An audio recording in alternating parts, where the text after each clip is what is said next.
I'm Owen Bigland. This is the Inside Edge video blog. Okay, it's Saturday, so let's do one of the blogs that I enjoy doing the most here on, the mindset you need for success. I think we're going to call this one How to Stay Focused here. And this is something that a blog I've wanted to do for a while now. It's going to be a little bit of a special blog here because I'm going to dip into my archives here from some of my mentors. But this is something I want to do for a few years. It's something that I've noticed a lot lately, and I'm sure you guys have too. Of course, living in this day and age with our smartphones and social media and everything at your fingertips on your iPhone, that we are becoming more and more sidetracked or more obsessed with our phones. Now, we all need to be on our phone. I'm a busy guy. If anything, I need to have my phone with me a lot. I get on a typical day probably 100 emails a day or more. I can tell you that when I'm in the spring and fall markets, when I'm holding a lot of listings and I'm offering on homes, especially on the Tuesdays and Wednesdays, those are my two busiest days. I have many days in the spring and fall when I'm holding a lot of listings of over 100 incoming and outgoing calls on my phone. So I'm, probably in the upper 1 or 2% for activity on your smartphone with the business I'm in and the level that I'm at. But I have made a conscious effort quite a number of years ago to try and limit the amount of time I spend on my phone. I need to use it for sure, check my emails and when I'm on the road and I've got calls coming in all the time. But something I've noticed here is that, and this has to do that I've noticed in the gym that I work out, the fitness club. And I've been traveling all summer. I'm training at other gyms and all over the world, pretty much. I see this everywhere, and I've been seeing this for a number of years now. Is people that come into the gym and they're on their phone. They're preoccupied with their phone. They're sitting on a piece of equipment for 10 minutes, not doing and staring at their phone, watching a video or texting back and forth or checking emails. I don't know what they're doing, to be quite honest. Again, I think very few people would be as busy as I am. There are some, for sure, but very few people would be as busy as I am as far as emails and text messages and incoming and outgoing phone calls. My phone is blowing up all the time. But the difference is I don't take my phone with me when I'm in the gym, in the fitness center, because I'm there not to talk on my phone or watch videos or text. I'm there on a mission. I'm there with intention. I'm there to get in shape, stay in shape. I've got an hour and 20 minutes to make things happen, and that's what I'm going to focus on. And this is, a microcosm of life. People are going through life sidetracked. They're not focused on what they're doing. And they think, these people, I'm quite certain that they think, hey, I'm in the gym, I'm working out.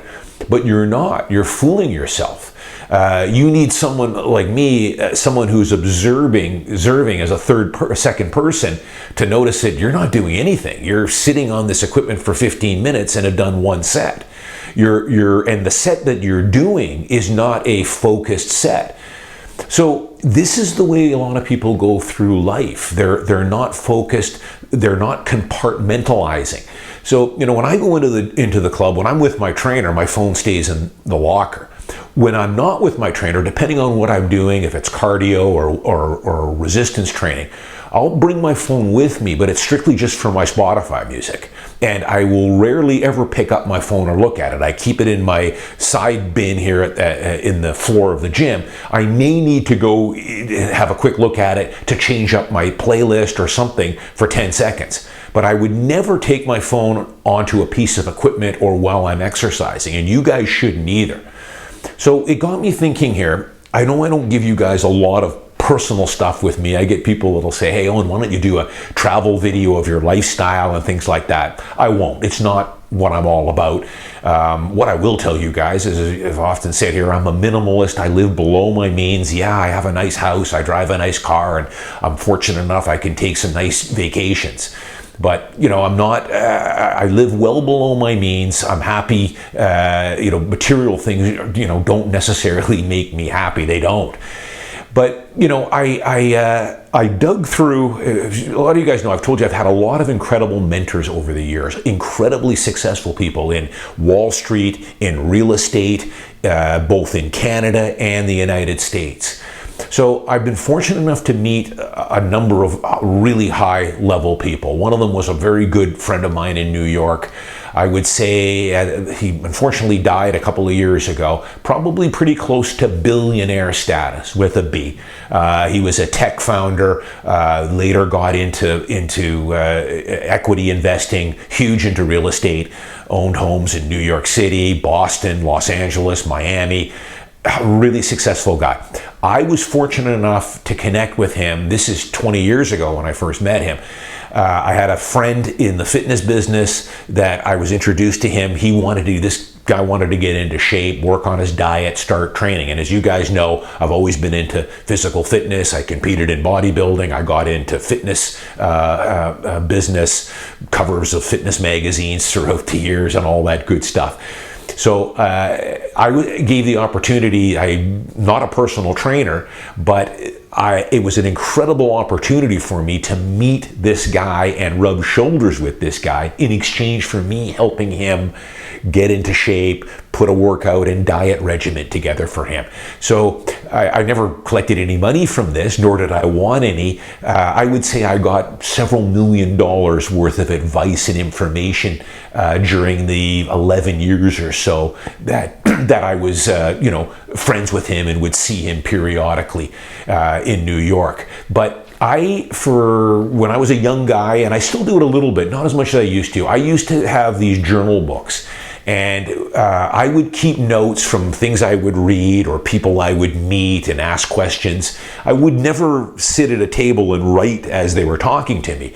But this particular guy, in helping him with training and going to dinners with him here and there when I was out on the East Coast, after he would give me some incredible wisdom and information. And when I got back to my hotel, I would break out my book and write down the things that he had said so I didn't forget them. Sometimes I'd wake up in the middle of the night with something that he had mentioned or told me and would write it into these books. So I've met many people like this over the years. I kept these books. I've got about 30 of these. I should probably write a book one day. My friends tell me that on just some of the information that I've got in my notes here from some of these high-level people. In this case, pretty much a billionaire here.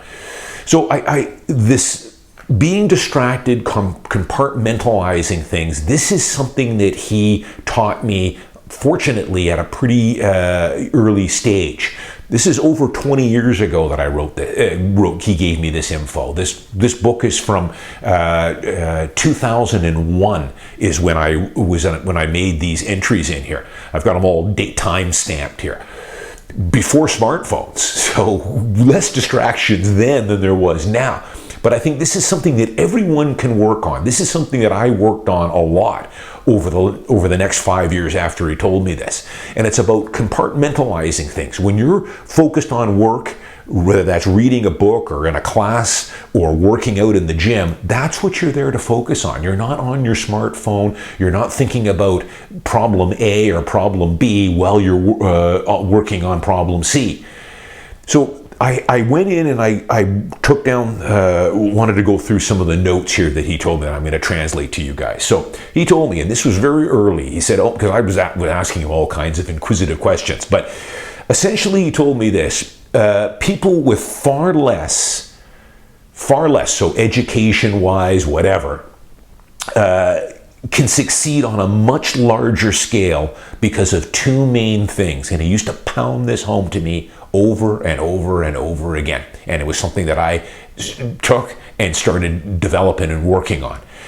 The first one was attitude. And how many blogs have I told you guys about your attitude in life? Attitude, always positive, can-do, determined, unstoppable, unwavering willpower. In other words, never complain. So many people complain. That's all they do these days is complain about everything. Oh, woe is me, can't buy a house, money launderers, those dirty realtors, the banks, interest rates, all have conspired against me that I can't buy a house, when of course it's not. You don't want to do the mirror test. It's you. Nothing has ever changed. 20 years ago I wrote that, my friend gave me this, and nothing's changed. Worry is wasted energy. Don't let doing activity A be ruined by thinking about activity B. You must be present, fully present in every activity you are doing. So if you're in the gym, you are there and focused on getting in shape, working out, the exercises, getting in, working out for an hour, getting out. Not on your phone, not watching cat videos on YouTube, not texting about where you're going to go for dinner tonight. If you are, you're just shortchanging yourself, he used to tell me. You think you're in there doing something, but you're not. You're just shortchanging yourself, and he's totally right about that. I see a lot of these guys that are in the gym. And I've seen them for years coming and going. They haven't changed. They're still not in very good shape, and they're probably wondering, what am I doing wrong? You know, I'm dieting, I'm trying to keep my diet. I come up to the gym here 5 days a week. The problem is you're not focused. You're not doing what you're supposed to be doing when you're on the gym floor. You're doing other things. You're on your phone. Leave your phone in the locker while you're there. Focus on what you're there to do. You should be going in there with a mission, with a plan. Train for an hour, leave, and then you can get on your phone as much as you want. The second thing that people with far less succeed on a larger scale of, the first one was attitude, never complaining, being present, is focus. So this is what I wanted to hit you guys with.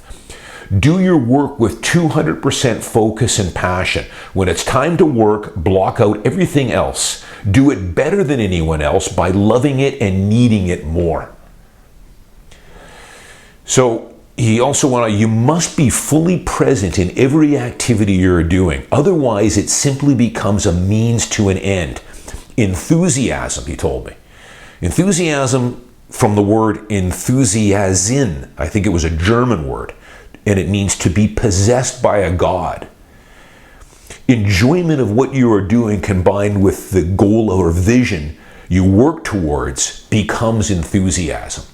So these are the words of wisdom from a billionaire. This is right from the horse's mouth here that I told me during a workout session or over dinner, I forget, that I immediately wrote down once I got home and put it in my book here. Still pretty powerful stuff. So this is stuff that I started thinking about 20 years ago, made a huge difference in my life. Starting to focus and put things into compartments. If I'm reading strata documents, then I'm focused on reading documents. I don't have my phone next to me. I'm going to focus in on this and retain this, make notes, and stay focused. I'm not going to pick up my phone every 2 seconds to check what's going on. If I'm in a meeting or if I'm in a seminar, I'm listening to what that speaker is telling me. I'm not looking at my phone. I'm staying focused. I'm doing what I'm supposed to be doing, is retaining this. Otherwise, it's just a waste of time. You should just leave and go have a nap or something.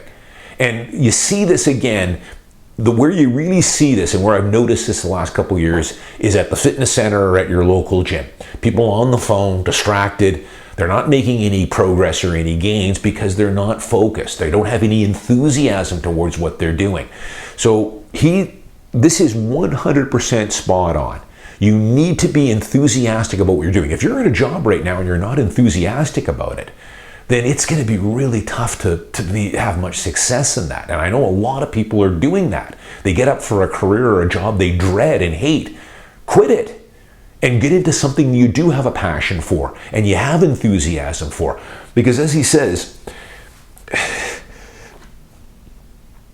enjoyment of what you are doing combined with a goal or vision you work towards becomes enthusiasm. And that's why I eventually channeled it. I was already in real estate when I knew him. And this just helped me channel towards my goals even more. So think about this. I hope this helps you guys.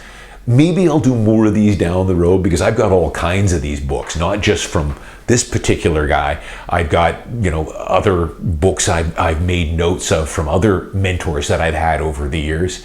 Lots of good information, plus just things that I've read, tidbits from people I've met over the years.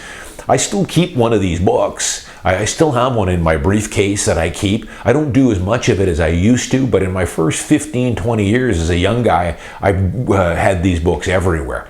You guys might want to try it too. But I hope this helps you guys. Get less off your phone. I think we're all on our phones too much. And if anyone needs to be on their phone, it's me. Get a lot of emails, a lot of phone calls, but even I try and limit my exposure to my smartphone as much as possible. And I definitely don't let it interfere when I'm in a meeting or I'm reading or trying to retain something or working out or spending time with my wife or family or whatever else.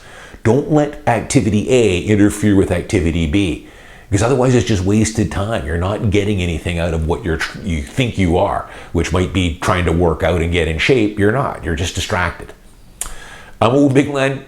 Hope you guys have a good weekend. I'll see you next week.